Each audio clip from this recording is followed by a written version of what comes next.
اعوذ باللہ من الشیطان الرجیم بسم اللہ الرحمن الرحیم اللہم صلی علی سیدنا محمد وعلی آل سیدنا محمد بعدد کل ذرۃ مئۃ الف مرتين۔ سورہ بقرہ آیت نمبر 253۔ اچھا، یہ اوپر کی آیت سے منسلک ہے۔ تلک آیت اللہ نتلوھا الیک بالحق وانک لمن المرسلین۔ اللہ کہتا ہے یہ میری آیتیں ہیں جو میں نے تم پر بیان کر دی حق کے ساتھ، اور آپ بھی رسول ہیں، جو آپ سے پہلے رسول گزرے ان میں سے ایک آپ بھی رسول ہیں، بے شک آپ بھی رسول ہیں۔ تو اب یہاں رسول پاک صلی اللہ تعالیٰ بتاتا ہے تلک الرسل فضلنا بعضهم علی بعض۔ اللہ کہتا ہے میں نے رسول بھیجے ایک کے بعد ایک۔ من کلام اللہ ورفع بعضهم درجات، بعض کے ساتھ اللہ نے ڈائریکٹ بات کی، اور بعض کو اللہ تعالیٰ نے تمام پیغمبروں کی فضیلتیں ایک ہی پیغمبر میں رکھ دی۔ ان کے معجزے، ان کے کرامات، ہر کچھ جو تھا وہ ایک ہی پیغمبر میں اللہ تعالیٰ نے رکھ دی۔ وہ کون ہے؟ ہمارے پیارے رسول پاک صلی اللہ علیہ وسلم۔ وَآتَيْنَا عِیسیٰ ابْنَ مَرْیَمَ الْبَیِّنَاتِ وَأَیَّدْنَاهُ بِروحِ الْقُدُسِ۔ حضرت عیسیٰ علیہ السلام ایک کھلی نشانی ہے، اور ان کو اللہ تعالیٰ نے جبرائیل علیہ السلام کے ساتھ مدد کی۔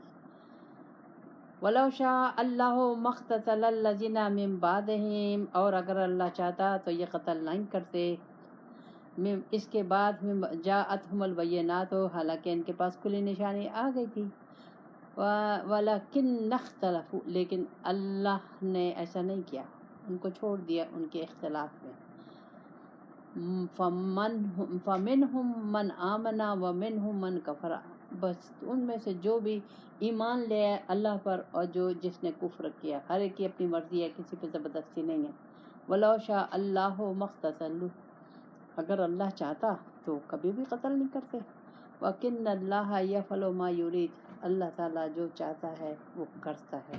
یہاں اللہ تعالیٰ کی توحید، اللہ تعالیٰ اپنی توحید بتا رہا ہے۔ اللہ تعالیٰ کہہ رہا ہے یہ میری مرضی ہے کہ کس کو پیغمبر بناؤں، کس کو ولی بناؤں، کس کو کیا دوں، یہ میری مرضی ہے۔ اور یہ رسول پاک صلی اللہ علیہ وسلم کوئی نئے پیغمبر تو نہیں ہے، 1,44,000 بلکہ اس سے زیادہ پیغمبر آئے، تو جیسے اور پیغمبر آئے ایسے یہ بھی پیغمبر ہیں۔ تو اب لیکن میرے رسول پاک صلی اللہ علیہ وسلم کو حضرت موسیٰ علیہ السلام سے اللہ تعالیٰ نے کلام کیا، یعنی بات کی، لیکن حضرت رسول پاک صلی اللہ علیہ وسلم کو تمام پیغمبروں میں جتنی بھی خوبیاں تھیں، جتنے بھی اللہ تعالیٰ نے ان کو برکتیں اور کراماتیں اور معجزے دیے تھے، وہ سب رسول پاک صلی اللہ علیہ وسلم کو اللہ تعالیٰ نے دے دیے، سب ان میں جمع کر دیے۔ اسی طرح عیسیٰ علیہ السلام کو اللہ تعالیٰ نے بغیر باپ کے پیدا کیا، اور ان کو نشانیاں دی، معجزے دیے، اور جبرائیل علیہ السلام کے ساتھ اللہ۔ اب یہاں ایک نقطہ یہ بتایا جا رہا ہے، ایک تو نقطہ ہمیں یہ بتایا کہ ایک کے بعد ایک پیغمبر آئے، ہر قوم کے پاس، ہر امت کے پاس اللہ تعالیٰ نے ان کی اصلاح کے لیے پیغمبر بھیجے، اور پیغمبر یعنی پیغام پہنچانے والا۔ اسی طرح قیامت تک اللہ کا پیغام پہنچانے والے آتے رہیں گے۔ نبوت کا خاتمہ ہو گیا ہے، نبی کوئی نہیں آئے گا، لیکن پیغام پہنچانے والے آتے رہیں گے۔ اب ان پیغام پہنچانے والے کو کیا کہتے ہیں؟ ولی، اللہ کا دوست، وہ بھی اللہ جسے چنے وہ ہوتا ہے۔ تو اب اللہ تعالیٰ کہہ رہا ہے، دوسرا نقطہ اللہ تعالیٰ مجھے یہ بتا رہا ہے کہ اگر میں چاہتا تو یہ آپس میں نہ لڑتے، آپس میں لڑائی جھگڑا نہیں کرتے، ایک دوسرے کو قتل نہیں کرتے، لیکن میں نے ان لوگوں کے پاس کھلی نشانیاں بھیجی۔ اب یہاں نقطہ یہ ہے کہ سب پیغمبروں کو اللہ تعالیٰ نے تعلیمات دی، کتابیں دی، صحیفے دیے۔ ہمارے رسول پاک صلی اللہ علیہ وسلم قرآن لائے، اور ایک ایک چیز اس میں بیان کر دی، لیکن پھر بھی اختلاف کیا، نشانی آنے کے بعد بھی اختلاف کیا۔ تو اب دین تو زبردستی نہیں ہے، دین تو اپنی مرضی سے کرنا ہے۔ اس کے لیے تو خود جنت آپ کو آپ کی مرضی سے نہیں ملے گی، جنت آپ کو اللہ کو اپنا مقصد زندگی بنانے کے بعد اور قرآن اور سنت کے مطابق زندگی گزارنے کے بعد ہی ملے گی، ویسے نہیں ملے گی۔ اور وہ بھی اللہ کی مرضی کے مطابق اگر زندگی گزاریں گے۔ اس وقت ہم جو مسلمان ہیں وہ اپنی مرضی کے مسلمان ہیں، جو بھی عبادات کر رہے ہیں، ریاضات کر رہے ہیں، جو کچھ بھی کر رہے ہیں وہ اپنی مرضی کے ہیں۔ تو اللہ تعالیٰ ہمیں یہ کہہ رہا ہے کہ دیکھو میں نے تو بھیج دی، سب اپنی ہدایات بھیج دی، ایک ایک چیز بتا دی، ایک ایک نقطہ بتا دیا کہ کس طریقے سے تمہیں ایک امت بن کر امن امان سے قرآن و سنت کے مطابق زندگی گزارنی ہے۔ بس اس دنیا کو ایسے استعمال کرو کہ اس میں تمہاری مجھ سے ملاقات ہو جائے اور تمہیں جنت الفردوس مل جائے۔ اب اس میں زبردستی نہیں ہے، ڈنڈا نہیں ہے۔ جب ایک ایک چیز پیغام کھول دیا اللہ تعالیٰ نے، میری زندگی کا جو مقصد ہے وہ مجھے بتا دیا، اس نے مجھے چھپایا نہیں اور مجھے کھول کھول کے بتا دیا ایک ایک آیت میں۔ اور مجھے اپنے جو بھی اللہ تعالیٰ نے مجھے برکتیں دی ہیں، نعمتیں دی ہیں دنیا کی، اس کی بھی اللہ تعالیٰ نے بتا دیا کہ ان کو کیسے استعمال کرنا ہے۔ لیکن اگر ہم اللہ کو مانتے ہی نہیں ہیں، جانتے ہی نہیں ہیں، پہچانتے ہی نہیں ہیں اور ہم اپنی مرضی کر رہے ہیں، تو پھر تو اس میں اللہ کا یہ نہیں ہے کہ خواہ اللہ تعالیٰ ہمیں زبردستی صراط المستقیم کے راستے پہ چلائے۔ نہیں، یہ تو اب اللہ تعالیٰ نے مجھے عقل دی ہے، شعور دیا ہے، قرآن دیا ہے، رسول پاک صلی اللہ علیہ وسلم دیے، اور ایک ایک چیز ہمارے سامنے کھول دیے۔ قرآن جو ہے وہ کھلی ہوئی کتاب ہے، اس میں ہر سوال کا جواب ہے، کوئی سوال ایسا نہیں ہے جس کا جواب اس میں موجود نہیں ہے۔ زندگی کا کوئی شعبہ ایک ایسا نہیں ہے جس میں اس کا حل نہیں ہے۔ لیکن قرآن کی طرف ہم آئیں تو بات بنے، ہم اللہ کو اپنا مقصود جانیں تو بات بنے، رسول پاک صلی اللہ علیہ وسلم سے ہم کنیکٹ ہوں تو ہمیں بات بنے، اور نہیں ہے تو ٹھیک ہے، اختلاف کرو تو کرو۔ تو اللہ تعالیٰ نے کہا جس نے لے لیا، جس نے ایمان لے آیا، جو قرآن و سنت کے مطابق زندگی جس نے گزاری، وہ امن سے ہو گیا، یعنی وہ دنیا میں بھی امن اور قبر میں بھی امن اور جنت میں بھی امن میں ہوگا۔ لیکن جو انکار کرے گا، مرضی ہے اس کی، تو اسے پتہ ہونا چاہیے کہ جب وہ انکار کرے گا تو وہ کہاں جائے گا۔ اللہ کے پاس تو دو ہی جگہیں ہیں، ایک جنت ہے، ایک دوزخ ہے، تیسری جگہ نہیں ہے۔ تو اللہ تعالیٰ نے ہمیں بتا دیا۔ پھر اللہ کہتا ہے وَلَوْ شَاءَ اللَّهُ مَا اقْتَتَلُوا، اللہ کہتا ہے اگر میں چاہتا تو سب کو قتل کر سکتا تھا، لیکن میرا یہ طریقہ نہیں ہے۔ میں نے سب کو ہدایت، پیغمبروں کے اپنے میسیجر بھیجے ہیں، کتابیں بھیجی ہیں، اپنی مرضی بھیجی ہے، پیغمبر ان کو نمونہ، ہر پیغمبر نے نمونہ بن کے دکھایا ہے۔ اب پھر بھی وہ اختلاف کر رہے ہیں، لڑ رہے ہیں، جھگڑ رہے ہیں، دنگا فساد کر رہے ہیں، تو ٹھیک ہے کرو، لیکن جاؤ گے کہاں، آؤ گے کہاں، میرے پاس ہی آؤ گے۔ اب اللہ کہتا ہے وَلَكِنَّ اللَّهَ يَفْعَلُ مَا يُرِيدُ، میں جو چاہتا ہوں میں وہی کرتا ہوں۔ یعنی اب اللہ کہہ رہا ہے کہ میں جو چاہتا ہوں میں وہی کرتا ہوں۔ اب کائنات میں جو مرضی چل رہی ہے کس کی؟ اللہ چلے گی، اللہ کی چل رہی ہے۔ میری زندگی میں جو سب کچھ ہو رہا ہے وہ کون کر رہا ہے؟ اللہ کر رہا ہے۔ اگر اس نقطے کو ہم سمجھ جائیں تو ہماری ساری مشکلات حل ہو جائیں گی۔ تو اب اللہ تعالیٰ کہہ رہا ہے، اللہ تعالیٰ نے مجھے رسول پاک صلی اللہ علیہ وسلم کی شکل میں کتنی بڑی نعمت دی ہے، یعنی 1,44,000 بلکہ اس سے زیادہ پیغمبروں کی تمام خوبیاں، تمام معجزے، ہر چیز اللہ تعالیٰ نے مجھے رسول پاک صلی اللہ علیہ وسلم کی شکل میں دی۔ اب میں تو رسول پاک صلی اللہ علیہ وسلم کو جانتی نہیں ہوں، میں زیادہ سے زیادہ دروشی پڑھ لیتی ہوں، استغفار پڑھ لیتی ہوں، اللہ اللہ خیر صلی اللہ، میں تو سمجھنے کی اور جاننے کی کوشش نہیں کرتی اس میں قصور کیوں، کہ مجھے تو غور فکر تدبر کرنا ہے، مجھے سوچنا ہے میں کون ہوں۔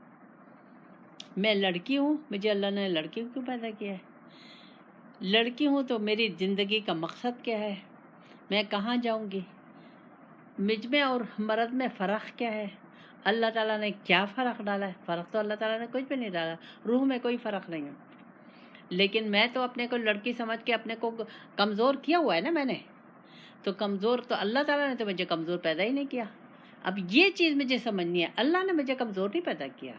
اطاعت کرنے، شوہر کی فرما برداری کرنے، لوگوں کی عزت کرنے، لوگوں کی خدمت کرنے، یہ کمزوری نہیں ہے، یہ ایک نعمت ہے جو اللہ کی توفیق کے ساتھ ہم کرتے ہیں. تو ہمیں یہ سمجھنا چاہیے ہم عورت کہیں بھی کمزور نہیں ہے. عورت بہت زیادہ اللہ تعالیٰ نے اس کو پاور بھی دی ہے, اس کو برداشت کا مادہ بھی دیا ہے, اس کو درگزر کا مادہ بھی دیا ہے. سب کچھ عورت میں ہے. اگر وہ عورت دنیا دار نہیں ہے, جو عورت نکل جائے اس دنیا سے اور وہ اللہ کے رنگ میں رنگنے کی اپنے کو کوشش کرے, اپنے شیخ کے رنگ میں, تو اس میں اللہ تعالیٰ اس کو کافی فضیلتیں اور کافی پاور اور کافی نعمت ہر کچھ دیتا ہے جو مردوں کے پاس ہوتا ہے, جو مرد کو دیتا ہے. جو مرد کوشش کرے گا اسے ملے گا, جو عورت کوشش کرے گی اسے ملے گا. اس میں کوئی فرق نہیں ہے اللہ کے پاس. پھر اللہ تعالیٰ فرماتا ہے, پھر اللہ تعالیٰ مجھے کہہ رہا ہے یا ایھا الذین آمنو.